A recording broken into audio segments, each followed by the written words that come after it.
Hello students, welcome to a new refreshing lecture. आज हम start करेंगे आइसोमरिज्म का सेकंड पार्ट। फर्स्ट पार्ट के अंदर हमने स्ट्रक्चरल आइसोमरिज्म और उसकी डिफरेंट 6 टाइप को डिस्कस किया था। इसके बाद अब हम स्टार्ट करेंगे स्पेस आइसोमरिज्म, या जिसके अंदर हमारा एक पार्ट डिस्कस होगा कन्फर्मेशनल आइसोमरिज्म। इसको हम डिस्कस करेंगे, पर थोड़ा सा पहले हम ब्रीफ रिव्यू लेते हैं कि हमने क्या चीज लास्ट लेक्चर के अंदर डिस्कस किया। देखिए, हमने आइसोमरिज्म को रीड किया था, ठीक है। आइसोमरिज्म, इसकी पूरी डिटेल हमने चेक कर ली थी हमारे फर्स्ट लेक्चर के अंदर, ठीक है।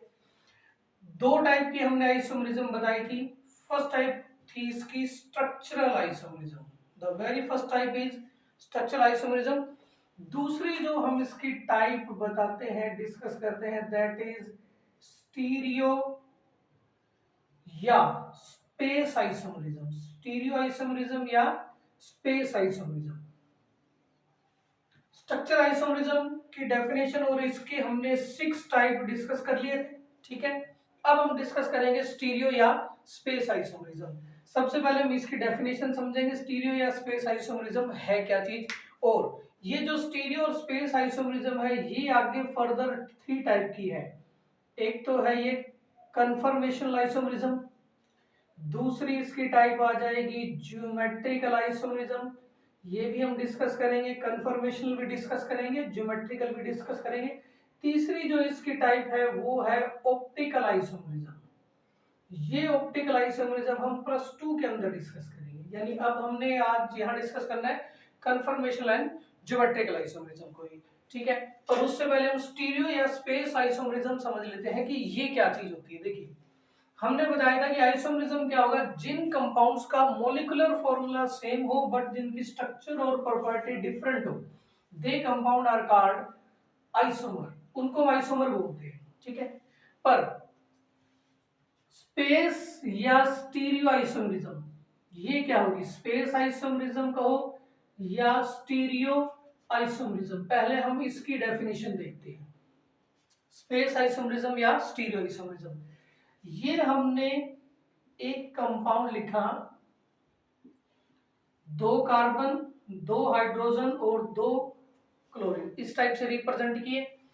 हम इनको इस टाइप से भी रिप्रेजेंट कर सकते हैं। देखिए, डिफरेंस थोड़ा सा ही होगा, कुछ डिफरेंस नजर आया इन दोनों कंपाउंड में। ये कंपाउंड मैंने 1 कहा और ये कंपाउंड मैंने 2 कहा। इन दोनों कंपाउंड में कोई डिफरेंस नजर आया? इनके अंदर जो मेन डिफरेंस वो ये है कि इनमें जो एटम्स हैं उनकी स्पेस के अंदर पोजीशन डिफरेंस है। मतलब यहाँ दोनों Cl डबल बॉन्ड के सेम साइड पर है, दोनों H डबल बॉन्ड के सेम साइड पर है। जहां एटम स्पेस में डिफर करें सिर्फ, जैसे इधर देखिए, इधर जो क्लोरीन है वो अपोजिट साइड पर है और ये जो दोनों हाइड्रोजन है ये भी क्या है, अपोजिट साइड पर है। ऐसे आइसोमर जिनमें एटम्स की पोजीशन स्पेस में 3 डायमेंशन में डिफर करेगी, वो कंपाउंड क्या कहलाएंगे, स्पेस आइसोमर या stereo isomer. And phenomena is called stereo isomer, ठीक है। इसी में ही अगर मान लो दोनों एटम सेम साइड पर हो, डबल बॉन्ड के दोनों साइड पर अगर सिमिलर एटम सेम साइड पर आ जाए, जैसे देखिए डबल बॉन्ड है, ये Cl सिमिलर एटम है, ये सेम साइड पर है, HH सेम एटम है, सेम साइड पर है, तो इन्हें हम क्या बोलते हैं, सिस आइसोमर, ठीक है। पर अगर सिमिलर एटम अपोजिट साइड पर आ जाए तो उन्हें हम क्या कहेंगे, ट्रांस आइसोमर। और ये जो सिस या ट्रांस आइसोमर है यही ज्योमेट्रिक आइसोमरिज्म का पार्ट है, ठीक है। क्लियर हुई बात है? तो सबसे पहले हम चेक करते हैं what is the definition of space और स्टीरियो आइसोमरिज्म। ये देखते हैं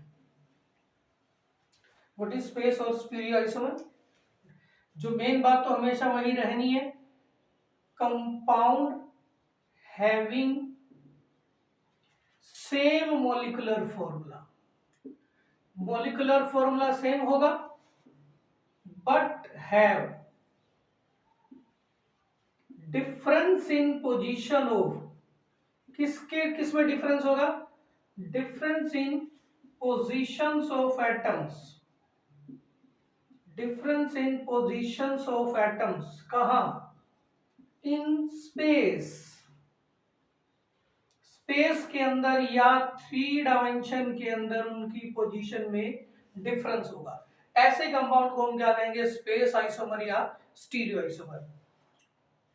but difference in position of atoms in space or 3 dimension are called stereo isomer and phenomena is called, और देखिए हम फिनोमिना को ही क्या बोलते हैं, isomerism. Phenomena is called stereo isomerism, और फिनोमिना को हम स्टीरियो आइसोमरिज्म कहेंगे। ठीक है, पॉइंट सिंपल सा है कि एटम्स की या मॉलिक्यूल्स की स्पेस के अंदर, पोजीशन के अंदर डिफरेंस होगा। ठीक है, अब ये जो स्टीरियो या स्पेस आइसोमरिज्म है, इसको एक्सप्लेन करने के लिए हम इनके टाइप डिस्कस करते हैं। स्टीरियो और space isomerism is of 3 types. इसके 3 टाइप है। फर्स्ट टाइप देखते हैं हम। The very first type is conformational isomerism. Conformational isomerism first type है ये इसकी। ठीक है, सेकंड है geometrical isomerism. Second is geometrical isomerism. ठीक है, third optical isomerism. Third is optical isomerism. इनमें से हमने अभी +1 के अंदर डिस्कस करना है कन्फर्मेशनल आइसोमरिज्म और ज्योमेट्रिकल आइसोमरिज्म को। ऑप्टिकल को हम +2 के अंदर डिस्कस करेंगे। तो चलिए अब हम हमारा मेन टॉपिक स्टार्ट करते हैं, कन्फर्मेशनल आइसोमरिज्म। ये हमारा आज का मेन टॉपिक है, कन्फर्मेशनल आइसोमरिज्म। ठीक है, सिंपल सा है, थोड़ा ध्यान से समझेंगे तो हमारे लिए और भी ज्यादा इजी हो जाएगा। चलिए चेक करते हैं हम इसे, कन्फर्मेशनल आइसोमरिज्म क्या आती है। देखिए, एक हम इसके लिए एक एग्जांपल क्रिएट करते हैं, उससे इसकी बात थोड़ी हमें और बेटर समझ में आ जाएगी। हमने एग्जांपल लिया पहले इथेन का, C2H6। This is simply called ethane. इसे हम इथेन बोलते हैं, C2H6। ठीक है, इसके अंदर 2 कार्बन है। ये हमने कार्बन नंबर 1 रिप्रेजेंट किया, 2 कार्बन है ना C2, और ये हमने कार्बन नंबर 2 रिप्रेजेंट किया। एक कार्बन को हमने रेड कलर से दिखाया और एक कार्बन को हमने ब्लू कलर से दिखाया। ये इनके बीच में एक सिंगल बॉन्ड बन रहा है जिसको हमने ब्लैक कलर से इंडिकेट किया। ठीक है, हर कार्बन के साथ 3 हाइड्रोजन अटैच है। हर कार्बन 3 C2H6 है। इस कार्बन के साथ भी एक हाइड्रोजन अटैच है, इस कार्बन के साथ भी एक हाइड्रोजन, और इसके साथ भी एक। ये 3 हाइड्रोजन फर्स्ट कार्बन के साथ अटैच है। 3 ही हाइड्रोजन सेकंड नंबर के कार्बन से भी अटैच होंगे। अब जरा देखिए क्या होगा पॉइंट जो हमने डिस्कस करना है। सिंपल सी बात है कि फर्स्ट बॉन्ड बिटवीन 2 एटम, किन्हीं भी 2 एटम के बीच में जो फर्स्ट बॉन्ड होगा वो सिग्मा बॉन्ड होता है। 4th चैप्टर केमिकल बॉन्डिंग में हमने रीड किया था, first bond between 2 atom is sigma bond, and sigma bond has a tendency to rotate. Sigma bond rotate कर सकता है। ठीक है, ये बात ध्यान रखनी है। First bond between 2 atom is sigma, second bond pi bond, third bond pi bond, and sigma bond has a tendency to rotate. ये हमने सिग्मा बॉन्ड और पाई बॉन्ड के डिफरेंस में रीड किया हुआ। सिग्मा बॉन्ड रोटेट कर सकता है, पाई बॉन्ड रोटेट नहीं कर सकता। अब देखिए हम क्या करते हैं, इनकी कन्फर्मेशनल आइसोमरिज्म बताते हैं कैसे बनेगी। देखिए, इसको समझने के लिए हमें थोड़ा सा प्रैक्टिकल व्यू लेना पड़ेगा इसका। हम इस टाइप से लेते हैं। मान लीजिए मैंने कहा कि ये हमारे पास, यहाँ मैंने बिल्कुल अपने फिंगर के बिल्कुल लोअर पार्ट पर ये कार्बन रिप्रेजेंट किया, ये हो गया C1। ठीक है, ये हमारा C1 कार्बन हो गया, ये C1 कार्बन हो गया, और इस फिंगर पे बिल्कुल लोअर पार्ट पर मैंने अपना दूसरा कार्बन एटम C2 रिप्रेजेंट किया, ये हमारा C2 है। ठीक है, अब हमारे पास 2 कार्बन आ चुके हैं, ये C1 आ चुका है और यहाँ ये C2 आ चुका है। इस C1 के साथ ये 3 हाइड्रोजन अटैच है। ये C1 है, यहाँ ये फर्स्ट हाइड्रोजन यहाँ अटैच हो गया, ये सेकंड हाइड्रोजन यहाँ अटैच हो गया और थर्ड हाइड्रोजन यहाँ अटैच हो गया। इस कार्बन 1 के साथ ये 3 हाइड्रोजन अटैच हो गए। तो सेम यही इस कार्बन 2 के साथ भी यही होगा। ये कार्बन 2 है, इसके साथ भी ये 3 हाइड्रोजन अटैच हो गए। अब इस कार्बन 1 और इस कार्बन नंबर 2 के बीच में हमने ये कंसिडर किया कि ये जो हमारे पास ये ब्लू होगा, क्या ब्लैक किया था हमने पहले, ये ब्लैक कलर का जो बॉन्ड है सिग्मा बॉन्ड है। ठीक है, तो ये ब्लैक कलर का जो मार्कर है ये सिग्मा बॉन्ड है, फर्स्ट बॉन्ड है सिग्मा बॉन्ड, और ये सिग्मा बॉन्ड क्या कर सकता है, रोटेट कर सकता है। तो चला देखिए, ये कार्बन 1 के साथ अटैच है इधर और ये कार्बन नंबर 2 के साथ अटैच है। इस टाइप से इनकी कॉन्फ़िगरेशन आ गई। ये हमारे पास क्या बन चुका है, C2H6 बन चुका है। अब देखिए ये एक C2H6 की पोजीशन है। मैंने क्या किया, सिग्मा बॉन्ड को थोड़ा सा रोटेट किया तो पोजीशन कैसे आएगी, इस टाइप से आ जाएगी। एक तो ये पोजीशन और एक ये पोजीशन, फिर ये पोजीशन, फिर ये पोजीशन, फिर ये पोजीशन, फिर ये, फिर ये, फिर ये, फिर ये। कितने टाइप के मैं इथेन के इस टाइप से आइसोमर बना सकता हूँ, इनफाइनाइट। क्योंकि हमारे पास ये सिग्मा बॉन्ड है, मैंने थोड़ा सा इसको रोटेट किया। एक तो ये कंपाउंड और एक ये दोनों का फॉर्मूला सेम है पर इनकी स्पेस में पोजीशन में क्या है, डिफरेंस है। तो ये भी एक दूसरे का आइसोमर, फिर ये तीसरा isomer, fourth, fifth, six, seven, eight and so on. थोड़ा थोड़ा रोटेट करते रहेंगे तो इनके आइसोमर बनते जाएंगे। तो ये जो सिग्मा बॉन्ड को रोटेट करने से हमने स्पेस के अंदर इनफाइनाइट आइसोमर बनाए, यही आइसोमर एक दूसरे के कन्फर्मेशनल आइसोमर है और इस फिनोमेना को हम क्या बोलते हैं, कन्फर्मेशनल आइसोमरिज्म। ठीक है, डेफिनेशन चेक करते हैं, what is conformational isomerism. The infinite of, अब ये पता लगा ना इनफाइनाइट क्यों बनते हैं, क्योंकि थोड़ा सा ही हमने एंगल रोटेट कर कर एक बना दिया, फिर थोड़ा एंगल रोटेट किया एक और बना दिया। The infinite number of isomer, infinite isomer बनेंगे। The infinite number of isomer formed by, कैसे बने हैं, rotation of, formed by rotation of single bond कहो या सिग्मा बॉन्ड कहो, सिंगल बॉन्ड ब्रैकेट में sigma bond. The infinite number of isomer formed by rotation of single bond और sigma bond are called, उन्हें हम क्या कहेंगे, कन्फर्मेशनल आइसोमर। कन्फर्मेशनल आइसोमर, इन्हें हम रोटामर भी बोल सकते हैं, रोटेशन के कारण बन रहे हैं ना, they are also called rotamer. ठीक है, are called conformational isomer and the phenomena is called, इस फिनोमिना को क्या कहेंगे, phenomena is called conformational isomerism.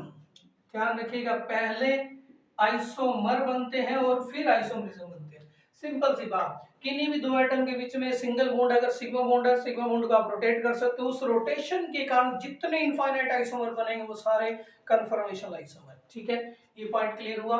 अब हम इस इथेन की कन्फर्मेशनल आइसोमरिज्म को थोड़ा सा और ज्यादा डिटेल में समझते हैं। ठीक है, नहीं नाउ अब देखिए, हम इस सिग्मा बॉन्ड को जो इथेन में कार्बन कार्बन के बीच में एग्जिस्ट कर रहा है, इस सिग्मा बॉन्ड को रोटेट करके कितनी इनकी पोजीशन बना सकते हैं स्पेस में, इनफाइनाइट। अब हम सारी को तो ड्रा नहीं करेंगे, हम इनमें से दो मेन, जैसे हम रोटेट करके इनफाइनाइट स्ट्रक्चर बना रहे हैं, हम उनमें से दो मेन स्ट्रक्चर को डिस्कस करते हैं। ठीक है, और वो दो मेन स्ट्रक्चर क्यों हमने लिए वो भी हमें पता लग जाएगा जब हम इनका स्ट्रक्चर ड्रा करेंगे। ठीक है, देखिए इथेन की कन्फर्मेशन, अब हमारा टॉपिक चलेगा conformational isomerism of ethane. Ethane की कन्फर्मेशनल आइसोमरिज्म, इथेन के हम कन्फर्मेशनल आइसोमरिज्म चेक करेंगे। देखिए इथेन की कन्फर्मेशनल आइसोमरिज्म को शो करने के हमारे पास दो फॉर्मूले हैं। ठीक है, पहला है sawhorse formula, first is sawhorse formula, दूसरा Newman projection formula, sawhorse formula and Newman projection formula. पहले हम साहोर्स फॉर्मूला को देखते हैं वो कैसे बनता है। देखिए मैंने इसके अंदर साहोर्स फॉर्मूले में हम क्या करेंगे, दो इनकी जो मेन फॉर्मुलेशन होगी उसको चेक करते हैं। सबसे पहले ये मैंने कार्बन नंबर 1 इंडिकेट किया, ये है हमारे पास कार्बन नंबर 1, यही वाला। ठीक है, ये कार्बन नंबर 1 है, इसके 3 हाइड्रोजन हमने लगाए। ठीक है, बिल्कुल नॉर्मली ये फर्स्ट हाइड्रोजन लग गया इसका, ये सेकंड हाइड्रोजन लग गया और ये थर्ड हाइड्रोजन लग गया। ये कार्बन नंबर 1 के साथ हमने 3 हाइड्रोजन रिप्रेजेंट किए। ये ब्लैक कलर का हमारे पास एक सिंगल बॉन्ड बन जाएगा दूसरे कार्बन के साथ, ठीक है। ये ब्लैक कलर का इसका सिंगल बॉन्ड बना दूसरे कार्बन के साथ, और कार्बन नंबर 2 को हमने इंडिकेट किया ब्लू कलर से, ठीक है। ये कार्बन नंबर 1 और उसके ये 3 हाइड्रोजन, ये कार्बन नंबर 1 उसके 3 हाइड्रोजन, कार्बन नंबर 1 का 2 के साथ बॉन्ड। अब इस 2 के भी 3 हाइड्रोजन लगे हैं, वो हम कैसे लगाते हैं वो देखिए जरा। इस कार्बन नंबर 2 के भी अब हमने 3 हाइड्रोजन लगाए, सेम जैसे इस कार्बन के हमने हाइड्रोजन लगाए हैं वैसे इस कार्बन के सेम, इसका बिल्कुल एक ऊपर की तरफ लगा हुआ तो यहाँ भी हम क्या करते हैं, बिल्कुल एक हाइड्रोजन ऊपर की तरफ लगा देते हैं। इसका बिल्कुल ऐसे लेफ्ट की तरफ लगा हुआ तो यहाँ भी हम एक हाइड्रोजन बिल्कुल ऐसे लेफ्ट पे लगा देते हैं। इसका एक राइट पे लगा हुआ तो बिल्कुल हाइड्रोजन एक ऐसे राइट पर लगा देते हैं, ठीक है। यहाँ हमने लगा दिया। अब मैं क्या करता हूँ कि अगर मान लो मैंने अपना आई पीस यहाँ रखा हुआ है, यानी यहाँ हमने आईज लगाकर इसको इधर इस साइड से व्यू कर रहे हो। अगर मैं इसको यहां से देखूं, देखिए अगर यहां से देखूंगा तो मुझे सिर्फ ये C2 कार्बन दिखाई देगा, C1 नहीं दिखाई देगा। ये तीनों हाइड्रोजन दिखाई देंगे, ये तीनों हाइड्रोजन दिखाई नहीं देंगे, क्योंकि इस कार्बन और इनके 3 हाइड्रोजन ने इस कार्बन और इनके 3 हाइड्रोजन को हाइड कर लिया, ठीक है ना। यहां से देख रहे हैं, यहां से देखने पर सिर्फ ये दिखेगा, ये नहीं दिखा। तो जब एक कार्बन और उसके हाइड्रोजन ने दूसरे कार्बन और उसके हाइड्रोजन को हाइड कर लिया, उस फॉर्म को बोलते हैं हम eclipse form. This is eclipse form of ethane. ये इथेन की एक्लिप्स फॉर्म है अकॉर्डिंग टू साहॉर्स फॉर्मूला। देखिए हम इनके अभी हमने बताया था कि इनफाइनाइट नंबर ऑफ आइसोमर बनेंगे, क्योंकि हमने सिंगल बॉन्ड को रोटेट कर कितने बना सकते हैं, पर हम सिर्फ वो बनाएंगे जो वही दो बनाएंगे जिनमें से जो सबसे ज्यादा स्टेबल वाला और सबसे कम स्टेबल सॉरी, हम वो बनाएंगे जो सबसे ज्यादा स्टेबल वाला हो और सबसे कम स्टेबल वाला हो। सबसे ज्यादा स्टेबल वाला देखिए कौन सा होगा, ये हमने अभी एक कार्बन बताया, इसके साथ ये 3 हाइड्रोजन अटैच है, ठीक है। ये हमने एक कार्बन लिया और इसके साथ ये 3 हाइड्रोजन अटैच है। उसी टाइप से कार्बन नंबर 2 होगा, उसके भी 3 हाइड्रोजन अटैच होंगे। हम सिर्फ एक एक हाइड्रोजन को शो करके इस बात को सोल्व करते। देखिए ये कार्बन नंबर 1 और उसका ये हाइड्रोजन, फिर ये कार्बन नंबर 1 2 और उसका ये हाइड्रोजन, इन दोनों के बीच में एक बॉन्ड बना हुआ है, ठीक है। बाकी दो दो हाइड्रोजन और भी अटैच है। अब अगर देखो मैं इनको इस पोजीशन पर लगूं और आपको यहां से शो करूं तो आपको सिर्फ ये ब्लू कलर का मार्कर ही दिखाई दे रहा होगा। इसको ऐसे ही समझना कि जैसे ब्लू कलर ही दिखाई दे रहा है, क्योंकि एग्जैक्ट व्यू शायद ही बना पाया हूं या नहीं, वो आप देख लेना। अब देखिए ये बिल्कुल आपको ब्लू कलर का मार्कर दिखाई दे रहा है, रेड नहीं दिखाई दे रहा। इसका मतलब इस ब्लू कलर के मार्कर ने रेड कलर के मार्कर को हाइड कर दिया। अब ये कौन सी फॉर्म है, एक्लिप्स फॉर्म है। पर इसके अंदर देखिए ये दोनों जो एटम्स हैं इनके जो कैप है वो बिल्कुल क्लोज है, तो एक दूसरे को ज्यादा रिपेल करेंगे, नजदीक है ना, रिपेल करेंगे तो ये कम स्टेबल होगा, ठीक है। यानी कि ये जो हमारी एक्लिप्स फॉर्म है इसके अंदर एक दूसरे को हाइड तो कर लेते हैं पर ये क्लोज भी बहुत है, बिल्कुल क्लोज है। अगर बोला है इस टाइप से रोटेट कर दूं या इस टाइप से रोटेट कर दूं तो दूर हो जाएंगे। सबसे ज्यादा क्लोज ये इसी पोजीशन के अंदर है, बिल्कुल नजदीक है, तो रिपेल एक दूसरे को ज्यादा करेंगे तो ये फॉर्म सबसे कम स्टेबल, इसलिए हमने इसी को ड्रा किया। दूसरा, अगर मान लो ये हमारे पास कार्बन नंबर 1 का हाइड्रोजन हमने इस टाइप से लगाया हुआ और कार्बन नंबर 2 का हाइड्रोजन हम इस टाइप से लगा दें तो ये तो बिल्कुल ही अपोजिट हो गए, ये नीचे हो गया और ये ऊपर हो गया। ये नीचे साइड और ये ऊपर साइड तो बिल्कुल भी रिपेल नहीं करेंगे, तो इसके अंदर रिपल्शन मिनिमम सबसे ज्यादा स्टेबल फॉर्म यही होगी और इसे हम बोलते हैं स्टैगर्ड फॉर्म।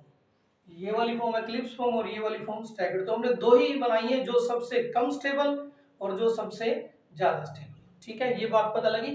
तो ये हमने बनाई थी एक्लिप्स फॉर्म। दूसरी फॉर्म हम बनाएंगे स्टैगर्ड फॉर्म, वो देखिए कौन सी होगी, कैसे बनेगी।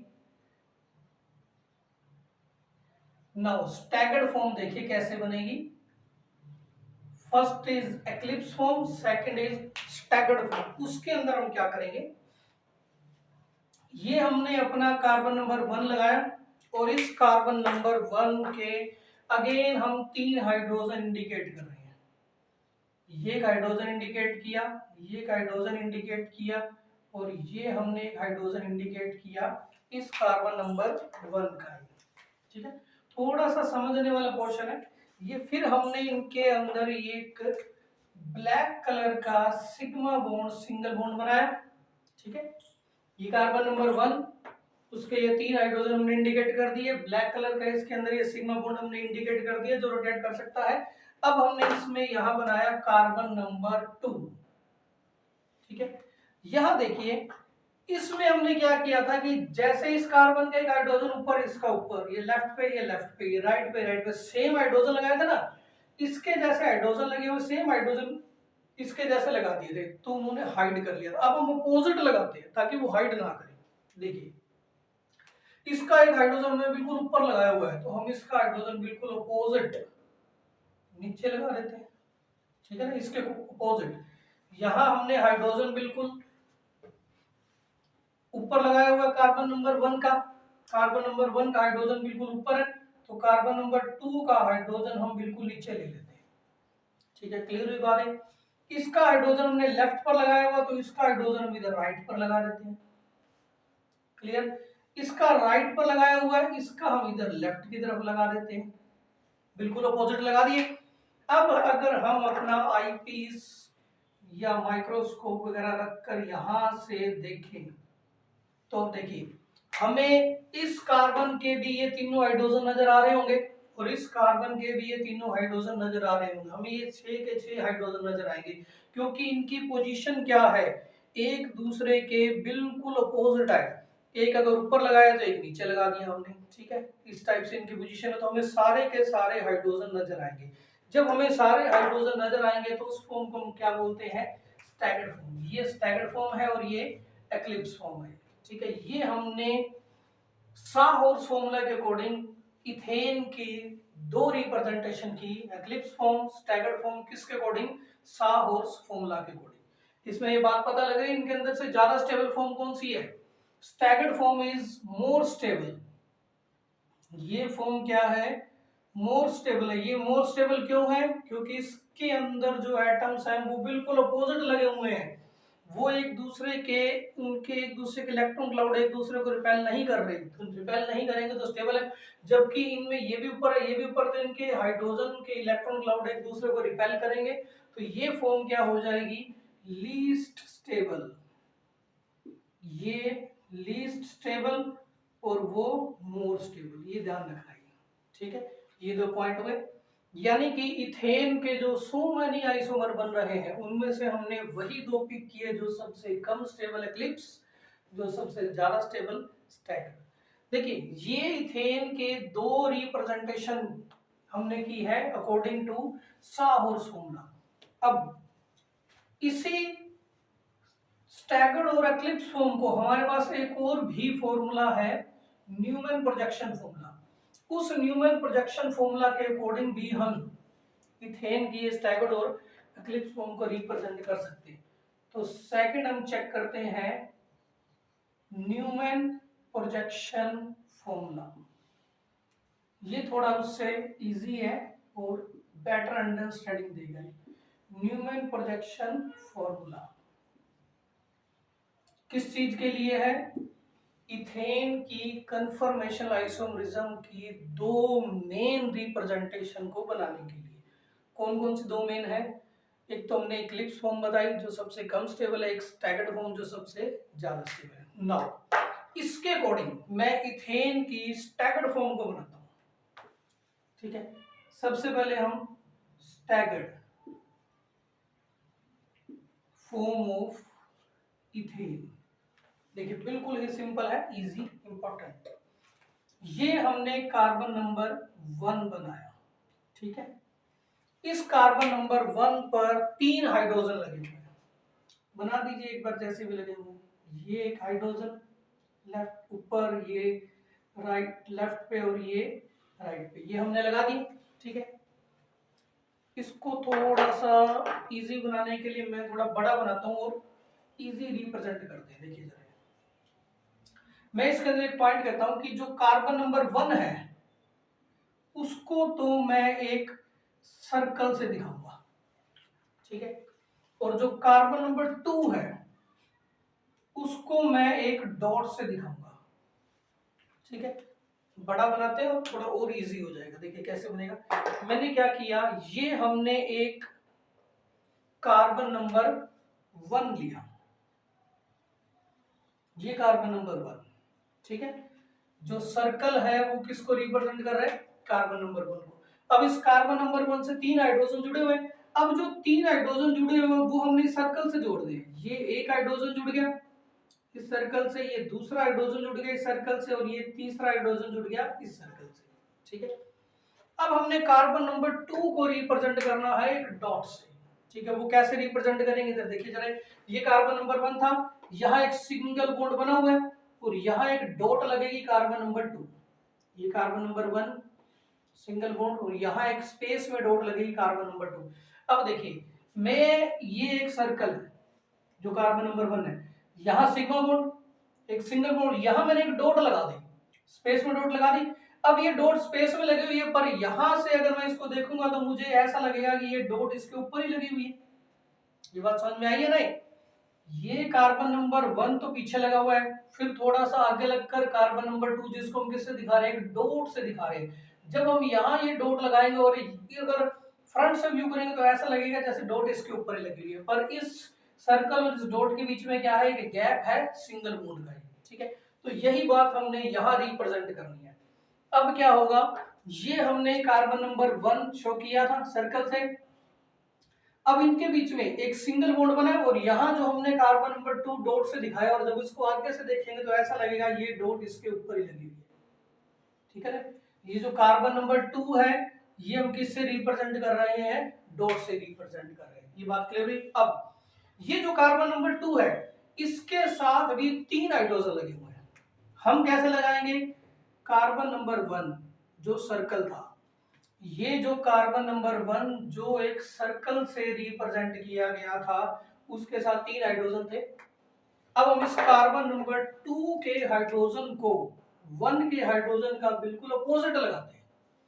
इसमें एक एटम ऊपर, इसमें एक हाइड्रोजन एटम बिल्कुल नीचे, और वो देखिए जुड़ा किससे होगा, इस डॉट से जुड़ा होगा। ठीक है, क्योंकि वो इसका हाइड्रोजन एटम है, इसका सर्कल का एक हाइड्रोजन एटम अगर लेफ्ट पे लगाया तो इसका हम क्या करते हैं, इसके बिल्कुल अपोजिट उधर राइट पे लगा देंगे।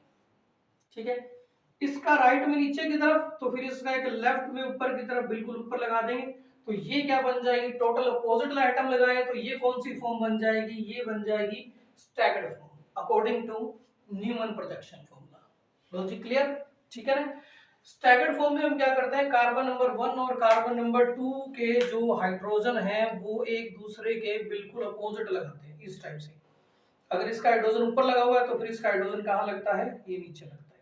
ठीक है, इस टाइप से लगाते हैं। ये अब देखिए इसमें ऐसा ही हुआ है, इसका हाइड्रोजन बिल्कुल ऊपर है तो इसका बिल्कुल नीचे। अब जो एक्लिप्स फॉर्म है उसमें हम क्या लगाते हैं, सिमिलर लगाते हैं। सिमिलर लगाने से वो एक दूसरे को हाइड कर लेंगे। तो अब हम बनाते हैं एक्लिप्स फॉर्म। ये तो थी staggered form, now eclipse form वो देखिए कैसे बनेगी। इस एक्लिप्स फॉर्म को हम थोड़ा सा इंडिकेट करते हैं यहाँ, एक्लिप्स फॉर्म। अब हम इस एक्लिप्स फॉर्म को यहाँ मेंशन करेंगे। ठीक है, तरीका सारा वही रहेगा। सबसे पहले ये कार्बन नंबर 1, ठीक है, जिसको सर्कल से दिखाया, इसके हमने 3 हाइड्रोजन लगाए, मैं डॉटेड से दिखा रहा हूं।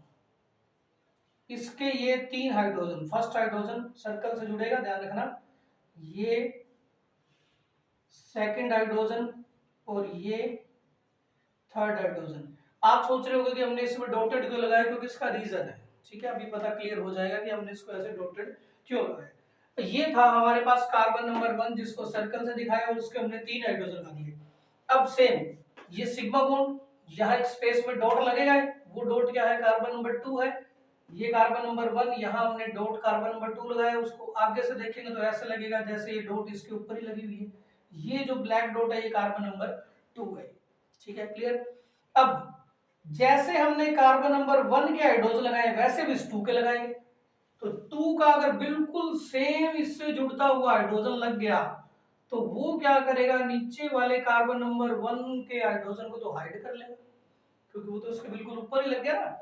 जैसे अभी हमने ये रिप्रेजेंट किया था, ये कार्बन नंबर 1 का हाइड्रोजन है, 2 वाला बिल्कुल अगर उसके ऊपर लग जाए तो वो 1 को हाइड कर लेगा। सेम यही बात इधर हो रही है, इसका हाइड्रोजन भी हमने बिल्कुल सेम पोजीशन पर लग गया तो इसके हाइड्रोजन नीचे वाले कार्बन के हाइड्रोजन को हाइड कर लेंगे। नीचे वाले तो दिखाई नहीं दे रहे हैं, ठीक है, फिर भी वो इनके नीचे है, दिखाई नहीं दे रहे हैं, वो है, इसलिए हम क्या करते हैं, थोड़ा सा उनको साइड पर रिप्रेजेंट कर देते हैं, इसलिए कि भी वो लगे कि इनके नीचे हाइड्रोजन है, वो बस हाइड हुए हुए, हाइड होने के कारण इस फॉर्म को हम क्या बोल देते हैं, एक्लिप्स फॉर्म बोल देते हैं। ये है इथेन की staggered form, eclipse form according to Newman projection formula, ठीक है, ये बात हमने डिस्कस कर ली। अब हम इनकी थोड़ी सी डिटेल और डिस्कस करते हैं। इथेन की हमने दो फॉर्मूलाज के अकॉर्डिंग दो रिप्रेजेंटेशन दी, अब इनकी दो दो हमारे पास रिप्रेजेंटेशन आई है, उनको हम थोड़ी डिटेल और चेक करते हैं कि उनकी डिटेल क्या हो सकती है।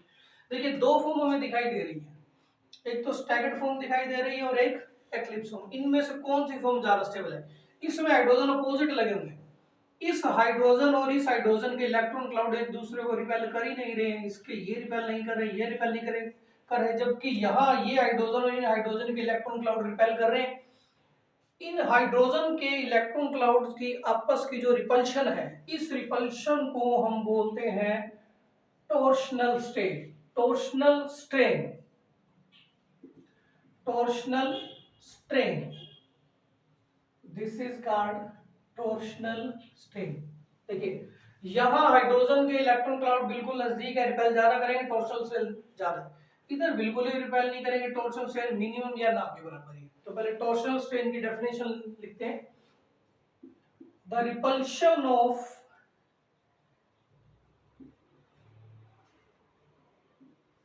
the repulsion between electron clouds of the repulsion between electron clouds of non bonded atom, non bonded उनमें आपस में डायरेक्ट बॉन्ड नहीं है, देखो इस हाइड्रोजन का आपस में डायरेक्ट बॉन्ड तो नहीं है, नहीं, ये हाइड्रोजन इस कार्बन जुड़ा हुआ और ये वाला इस कार्बन जुड़ा हुआ, इनकी आपस में कोई बॉन्डिंग नहीं है, पर इलेक्ट्रॉन रिपेल कर रहे हैं, इस रिपल्शन को हम क्या बोलते हैं, टॉर्शनल स्ट्रेन बोलते हैं।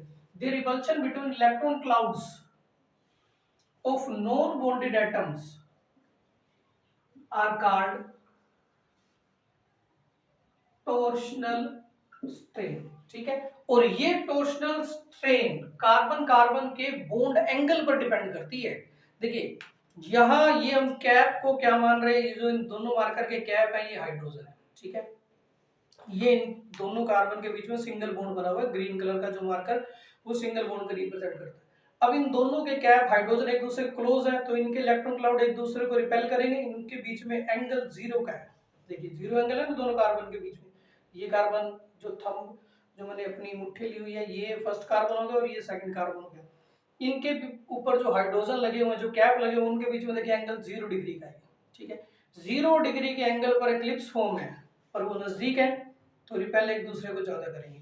फिर मैंने क्या किया, अगर इनको अपोजिट कर देता हूं तो अब ये जो कैप है और ये जो कैप है एक दूसरे को रिपेल नहीं करेंगे, स्टैगर्ड फॉर्म है, तो इनमें रिपल्शन बिल्कुल कम होगी, यानी यहाँ टॉर्शनल स्ट्रेन ज्यादा है और यहाँ टॉर्शनल स्ट्रेन क्या है, कम है, ठीक है, टॉर्शनल स्ट्रेन पर ही इनकी स्टेबिलिटी डिपेंड करेगी। इसमें एक बात लिखेंगे, torsional strain depend upon angle between carbon atoms के एंगल पर डिपेंड करेगी ये, यहां उनके बीच में 0 डिग्री का एंगल है, ठीक है, तो इसमें क्या होगी, यहां मैक्सिमम टॉर्शनल स्ट्रेन, ठीक है। अब देखिए वैसे तो अगर हम इसको मैथमेटिकल फिगर के अकॉर्डिंग देखें तो ये हमारा जो ग्रीन कलर के हाइड्रोजन है वो एक ट्रायंगल बना रहे हैं, ठीक है, तो ये एंगल हमारे पास कितना डिग्री का होगा, ये इस ग्रीन एटम से इस ग्रीन एटम के बीच में ये जो एंगल है ये 120 डिग्री का एंगल है, ठीक है, इस ग्रीन एटम और इस ग्रीन एटम के बीच में ये जो एंगल मैं रिप्रेजेंट कर रहा हूँ ब्लैक कलर से, ये एंगल 120 डिग्री का, फिर ये भी 120।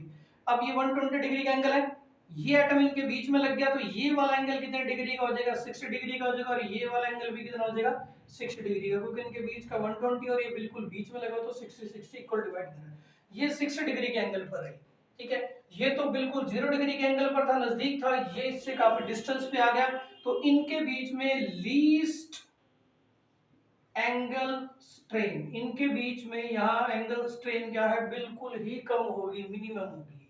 ठीक है, ये पॉइंट क्लियर हुआ। अब जितनी ज्यादा torsional strain, higher the torsional strain lesser is stability, उतनी ही स्टेबिलिटी कम होगी। जितनी ज्यादा टॉर्शनल स्ट्रेन उतनी स्टेबिलिटी कम। तो इसका मतलब इसके अंदर मैक्सिमम टॉर्शनल स्ट्रेन है, तो ये क्या है, लेस स्टेबल या लीस्ट स्टेबल कहेंगे। इसमें लीस्ट टॉर्शनल स्ट्रेन, ये टॉर्शनल स्ट्रेन कम है तो मोर स्टेबल। ठीक है, ये पॉइंट क्लियर हुआ। अब देखिए यहां हम दो बातें कर चुके हैं, दो फॉर्म बन रही है, staggered form and eclipse form. इस स्टैगर्ड फॉर्म और एक्लिप्स फॉर्म में से कौन सी ज्यादा फॉर्म स्टेबल है, स्टैगर्ड फॉर्म ज्यादा स्टेबल है, क्योंकि उनके बीच में एटम्स बिल्कुल अपोजिट लगे हुए हैं, रिपल्शन कम होगी, ज्यादा स्टेबल होगा। एक्लिप्स फॉर्म में बिल्कुल क्लोज है, ये कम स्टेबल होगा। ठीक है, एक और चीज देखिए, यहां है मैंने रिप्रेजेंट की स्टैगर्ड फॉर्म, यहां मैं कह रहा हूं कि ये है एक्लिप्स फॉर्म, ये स्टैगर्ड फॉर्म है और ये एक्लिप्स फॉर्म है। ठीक है, स्टैगर्ड फॉर्म को अगर मैं 60 डिग्री के एंगल पर रोटेट कर दूं, अगर मैं इस स्टैगर्ड फॉर्म को 60 डिग्री के एंगल पर रोटेट कर दूं तो एक्लिप्स में कन्वर्ट हो जाएगी। एक्लिप्स फॉर्म को अगर मैं 60 डिग्री के एंगल पर रोटेट कर दूं तो वो स्टैगर्ड में कन्वर्ट हो जाएगी। कैसे, देखिए जरा इस फिगर से हम चेक करते हैं। मैंने क्या किया, ये जो 3 हाइड्रोजन जो हमने ब्लैक कलर के बॉन्ड से बनाए हुए हैं, अगर मैं उनको उठाकर 60 डिग्री एंगल पर रोटेट कर दूं, ठीक है, अभी हम ये दो हाइड्रोजन रिप्रेजेंट करते हैं। ठीक है, ये दो हाइड्रोजन रिप्रेजेंट किए, इन दोनों के बीच में एंगल कितने डिग्री का, ये वाला एंगल 120 डिग्री का। मैंने इनको क्या किया, 60 डिग्री रोटेट कर दिया, तो 60 डिग्री रोटेट करने से ये भी बीच में आ गया और ये भी क्या हो जाएगा, इनके बीच में आ जाएगा, और ये एंगल भी क्या हो जाएगा, बीच में आ जाएगा। यानी 60 डिग्री इनको रोटेट करने पर ये तीनों एंगल बीच में आ जाएंगे, ऐसे बन जाएंगे। समझ आई ना बात? दोबारा देखो, ये जो हमारे पास 3 ब्लैक कलर के हाइड्रोजन लगे हुए, अगर मैं इनको 60 डिग्री रोटेट कर दूं तो ये 60 डिग्री यहाँ, ये 60 डिग्री यहाँ, ये 60 डिग्री यहाँ, तो ये चीज बन गई ना। ये कौन सी फॉर्म है, स्टैगर्ड फॉर्म है। यानी कि एक्लिप्स को 60 डिग्री रोटेट करो तो वो स्टैगर्ड में कन्वर्ट हो जाएगी। अब स्टैगर्ड को रोटेट करते हैं, मैंने इस हाइड्रोजन और इसमें एंगल देखो 60 डिग्री का, इसको 60 डिग्री रोटेट किया तो ये इसके ऊपर, इसको रोटेट किया ये इसके ऊपर, इसको रोटेट किया इसके ऊपर, तो ये तीनों एक दूसरे के ऊपर आ जाएंगे, तो ऐसा बन जाएगा। यानी अगर हमने स्टैगर्ड को 60 डिग्री रोटेट कर दिया तो एक्लिप्स को 60 डिग्री रोटेट कर दिया तो वो staggered. Means staggered form and eclipse form are interconvertible by an angle of 60 degree. ठीक है, ये भी बात। फिर हमने ये कहा था कि स्टैगर्ड फॉर्म क्या है, मोर स्टेबल है, staggered form is more stable, और ये जो एक्लिप्स फॉर्म है ये क्या है, लीस्ट स्टेबल है। यहां से भी हम एक पॉइंट निकालेंगे, staggered more stable, eclipse least stable, और जो ज्यादा स्टेबल होगा that have lowest energy level, उसका एनर्जी का लेवल कम होगा, because lower energy state is more stable, जिसकी एनर्जी कम वही ज्यादा स्टेबल। तो इसका क्या होगा, हायर एनर्जी लेवल, इनकी एनर्जी का लेवल क्या होगा, हाई होगा। इसका मतलब इसकी एनर्जी कम है और इसकी एनर्जी ज्यादा है, इनकी एनर्जी में जो डिफरेंस है, देखो इनकी एनर्जी में जो डिफरेंस है वो डिफरेंस तो है, क्योंकि इनकी एनर्जी ज्यादा है, इनकी एनर्जी, इसकी एनर्जी कम है, इसकी एनर्जी ज्यादा है, इनकी एनर्जी में जो डिफरेंस है दैट इज 12.55 किलो जूल पर मोल। यानी अगर एक मोल इथेन के मॉलिक्यूल की बात करें तो स्टैगर्ड और एक्लिप्स फॉर्म की एनर्जी में डिफरेंस सिर्फ 12.55 किलो जूल पर मोल का है, और ये जो एनर्जी डिफरेंस है ना ये बहुत ही कम है। मान लो अगर मैं कहूं कि इनकी पोटेंशियल एनर्जी 0 मानूं तो इनकी पोटेंशियल एनर्जी कितनी हो जाएगी, 12.55 किलो जूल पर मोल, इतनी हो जाएगी। यानी डिफरेंस इनमें इतना ही है 12.55 का, और ये जो डिफरेंस है ये बहुत ही कम है, बहुत बहुत ही ज्यादा कम डिफरेंस है। इतना कम डिफरेंस है कि इथेन गैस है, ये गैस के मॉलिक्यूल आपस में कोलाइड करेंगे मोशन के अंदर, जब कोलाइड करेंगे तो एनर्जी कंजर्वेशन होगा। इतना एनर्जी कंजर्वेशन हो सकता है कि ये जो हमने 12.55 किलो जूल एनर्जी कही है ये उनके खुद के कोलिजन से ही कन्वर्ट हो सकती है। मतलब मैंने कहा कि ये एक इथेन का मॉलिक्यूल है, ये है क्लिप्स फॉर्म में, ये भी एक इथेन का मॉलिक्यूल है, ये है क्लिप्स फॉर्म में। गैसेस कंडीशन के अंदर एक दूसरे से टकराएंगे और जैसे ही ये टकराएंगे, मान लो इसकी एनर्जी ज्यादा होगी तो फिर इसकी एनर्जी को कम होना पड़ेगा ना, क्योंकि एनर्जी शुरू में इनके बराबर लेकर चल रही है 12.55 12.55, ये आपस में कोलाइड किया, इसकी एनर्जी ज्यादा होगी और इसकी एनर्जी कम। इसकी एनर्जी अगर 12.55 किलो जूल कम होगी तो ये किस में कन्वर्ट हो जाएगा, स्टैगर्ड फॉर्म के अंदर। समझ की बात है। दूसरा हमने कहा कि ये दो स्टैगर्ड फॉर्म है, ठीक है, इनकी एनर्जी खुद की क्या है, जीरो कंसीडर की हमने, ये आपस में कोलाइड करते हैं तो एनर्जी कंजर्वेशन कोलिजन के बाद अगर मान लो इसकी एनर्जी 12.55 किलो जूल ज्यादा होगी तो ये स्टैगर्ड फॉर्म किस में कन्वर्ट हो जाएगी, एक्लिप्स में। मतलब ये है कि ये जो एनर्जी का डिफरेंस बहुत ही कम है, और अगर एक कंटेनर के अंदर हम इथेन गैस के मॉलिक्यूल लेंगे और हमने एक मॉलिक्यूल को देखा कि वो स्टैगर्ड फॉर्म में है, तो जैसे ही हम उसे पिक करेंगे, उठाने की कोशिश करेंगे, तो इतनी देर में वो आपस में खुद के कोलिजन से या एक्लिप्स फॉर्म में भी कन्वर्ट हो सकता है। मतलब हम उन्हें आइसोलेट नहीं कर सकते। इसको ऐसे समझते हैं कि ये मैंने कंटेनर लिया हुआ है, ये कुछ मैंने एक्स मॉलिक्यूल स्टैगर्ड से रिप्रेजेंट किए, ठीक है, और ये वाई मॉलिक्यूल मैंने एक्लिप्स से रिप्रेजेंट किए। अभी मुझे ये जो मॉलिक्यूल है ये स्टैगर्ड नजर आ रहा है, पर ये तो आपस में टकराएंगे और अगर इसकी एनर्जी 12.55 किलो जूल ज्यादा होगी तो ये खुद भी किस में कन्वर्ट हो जाएगा, एक्लिप्स में, ठीक है। ये मुझे एक्लिप्स में नजर आ रहा है, जैसे ही हम क्या करेंगे, इसको आइसोलेट करेंगे, इसको सेपरेट करने की कोशिश करेंगे तो ये भी दूसरे मॉलिक्यूल से टकरा रहा है, और अगर इसकी एनर्जी 12.55 किलो जूल कम हुई तो ये किस में कन्वर्ट हो जाएगा, स्टैगर्ड में। यानी जिसको हम स्टैगर्ड एक मोमेंट पर स्टैगर्ड देख रहे हैं वो अगले मोमेंट पर एक्लिप्स में भी कन्वर्ट हो सकता है। सिंपल सी बात है कि इनका एनर्जी का जो डिफरेंस है वो बहुत ही कम है, इसलिए खुद के इंटरकोलिजन से भी इंटर कन्वर्टिबल है, ठीक है। ये हम पॉइंट लिख लेते हैं स्पेशल नोट की फॉर्म में। एनर्जी डिफरेंस बिटवीन किस किस में, between staggered and eclipse form is very less, बहुत ही कम है, सो दैट, इतना कम है, so that they can be inter convertible,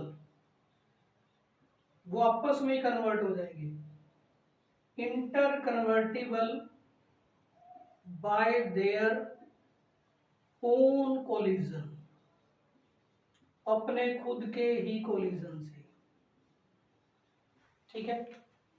तो हम उनको आइसोलेट नहीं कर सकते, यानी सेपरेट नहीं कर सकते, मींस डेफिनेटली ये नहीं कह सकते कि हमने एक इथेन का मॉलिक्यूल लिया और वो स्टैगर्ड ही है, नहीं कह सकते, क्योंकि जितनी देर में आप उसे स्टैगर्ड देख रहे हो वो कोलिजन करके इक्लिप्स में कन्वर्ट हो सकता है। Hence staggered and eclipse form can not be isolated, उनको हम आइसोलेट यानी सेपरेट नहीं कर सकते, ठीक है। ये बात क्लियर। पर दो बातें ध्यान रखिए, अभी हम इनका एक छोटा सा ग्राफ बनाएंगे। स्टैगर्ड और एक्लिप्स फॉर्म 60 डिग्री के एंगल से इंटर कन्वर्टिबल है और उनमें एनर्जी का डिफरेंस कितना है, 12.55 किलो जूल पर मोल।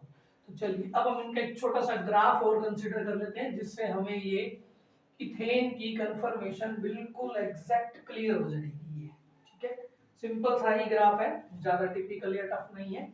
ग्राफ देखिए इसका, इंटरेस्टिंग सा ग्राफ है, graph of staggered and eclipse form of ethane.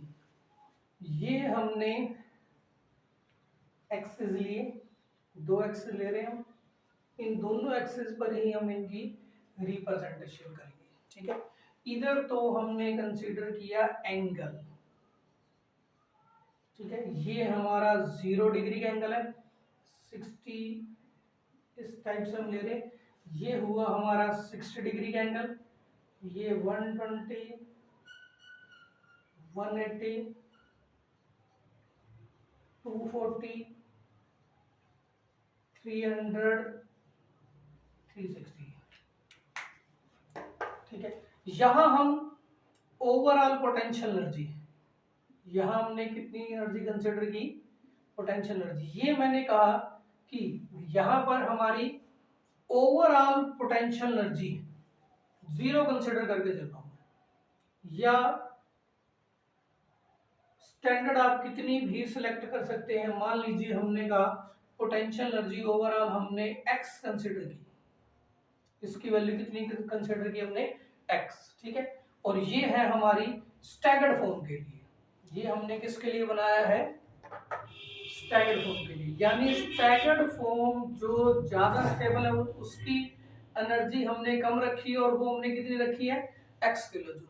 फिर जो एक्लिप्स फॉर्म बनेगी उसकी एनर्जी कितनी होगी, उसकी एनर्जी होगी 12.55 किलो जूल ज्यादा, क्योंकि स्टैगर्ड और एक्लिप्स की एनर्जी में डिफरेंस कितना है, 12.55 का डिफरेंस है। यहां हम एक्लिप्स फॉर्म बना रहे हैं तो इसकी पोटेंशियल एनर्जी कितनी हो जाएगी, x प्लस 12.55 किलो जूल पर मोल, यानी ये x प्लस 12.55 और ये x, ठीक है। देखिए अब जब दो हाइड्रोजन के बीच में 0 डिग्री का एंगल हो, 0 डिग्री का, तो कौन सी फॉर्म है, एक्लिप्स फॉर्म। यानी सबसे पहले 1 नंबर पर हमारी एक्लिप्स फॉर्म आ जाएगी, ठीक है। फिर अगर मैं इसको 60 डिग्री रोटेट कर दूं, 60 डिग्री रोटेट करने से क्या बन गई, स्टैगर्ड। 0 डिग्री पर एक्लिप्स फॉर्म है, 60 डिग्री रोटेट करने पर ये कौन सी फॉर्म बन गई, स्टैगर्ड। और इस स्टैगर्ड फॉर्म को फिर 60 डिग्री रोटेट कर दें तो किस फॉर्म बन जाएगी, एक्लिप्स। यानी 120 डिग्री पर हमारे पास कौन सी फॉर्म आ जाएगी, ये एक्लिप्स फॉर्म आ जाएगी, ठीक है। फिर 120 से फिर 60 डिग्री रोटेट कर दूंगा तो ये स्टैगर्ड, यानी 60 डिग्री की रोटेशन से इंटरकन्वर्टिबल है। तो हम स्टार्ट करते हैं 0 पर एक्लिप्स, 60 डिग्री रोटेट किया तो 60 पर क्या हो जाएगी, स्टैगर्ड। फिर 60 से स्टैगर्ड से 60 डिग्री रोटेट किया तो 120 पर एक्लिप्स, 120 से हमने 60 डिग्री रोटेट किया तो 180 पर स्टैगर्ड, 240 पर एक्लिप्स, 300 पर स्टैगर्ड, 360 पर एक्लिप्स। ये होता जाएगा ना, ठीक है। यानी कि इनकी ग्राफिकल रिप्रेजेंटेशन इस टाइप से आएगी, 0 डिग्री पर एक्लिप्स फॉर्म, 60 पर स्टैगर्ड, फिर 60 के बाद एक्लिप्स, फिर 60 के बाद स्टैगर्ड, फिर 60 के बाद एक्लिप्स, फिर स्टैगर्ड, फिर एक्लिप्स, इस टाइप से चलती जाएगी, ठीक है। छोटी सी रिप्रेजेंटेशन भी दे देते हैं, यहाँ एक्लिप्स फॉर्म है, इस टाइप से रिप्रेजेंट की, यहाँ स्टैगर्ड फॉर्म होगी, वो हमने इस टाइप से रिप्रेजेंट कर दी, ठीक है। जब 6 के 6 हाइड्रोजन दिखाई दे, सिर्फ 3 दिखाई दे एक्लिप्स, 6 दिखाई दे स्टैगर्ड, ये इस टाइप से, यहाँ भी ये इस टाइप से, और यहाँ भी ये सारी एक्लिप्स फॉर्म, ठीक है। और ये कौन सी फॉर्म हो जाएंगी, स्टैगर्ड, ठीक है। यहाँ भी स्टैगर्ड, ये हो गया। देखिए अब यहां से हम चेक कर सकते हैं कि 180 डिग्री पर स्टैगर्ड, 120 पर एक्लिप्स, 240 पर एक्लिप्स, 360 पर एक्लिप्स, 300 पर स्टैगर्ड। इस टाइप से एंगल के अकॉर्डिंग भी हमारे पास क्वेश्चन पूछा जा सकता है, सिंपल 1 मार्क्स के अंदर ही, ठीक है। ध्यान रखना एनर्जी का डिफरेंस, अगर स्टैगर्ड फॉर्म है तो x किलो जूल पर होगा, ठीक है। और एक्लिप्स है तो वो x प्लस 12.55 किलो जूल पर होगा। ये था इनका ग्राफ स्टैगर्ड और एक्लिप्स फॉर्म का। तो देखिए ये जो इथेन की कन्फर्मेशन आइसोमरिज्म, और इनके आगे दो फॉर्मूला, साहॉर्स और न्यूमैन प्रोजेक्शन फॉर्मूला, और इनके अंदर आगे दो type staggered and eclipse form, इनके बेस पर 1 या 2 मार्क्स का क्वेश्चन आने के फुल चांस होते हैं। तो अभी जो हमने ये लेक्चर किया है इसके अंदर पूरी डिटेल हमने स्टैगर्ड एक्लिप्स की है, इथेन की कन्फर्मेशन की। तो आप इस लेक्चर को थोड़ा ध्यान से समझेंगे, और जितने भी इसके की पॉइंट्स है, एनर्जी के की पॉइंट्स है, मोर स्टेबल कौन है, एनर्जी डिफरेंस कितना है, इंटरकन्वर्टिबल आपस में कैसे है, ये सारी चीजें अच्छी तरह से नोट डाउन करके रखेंगे ताकि आपको पूरे मार्क्स मिल पाए।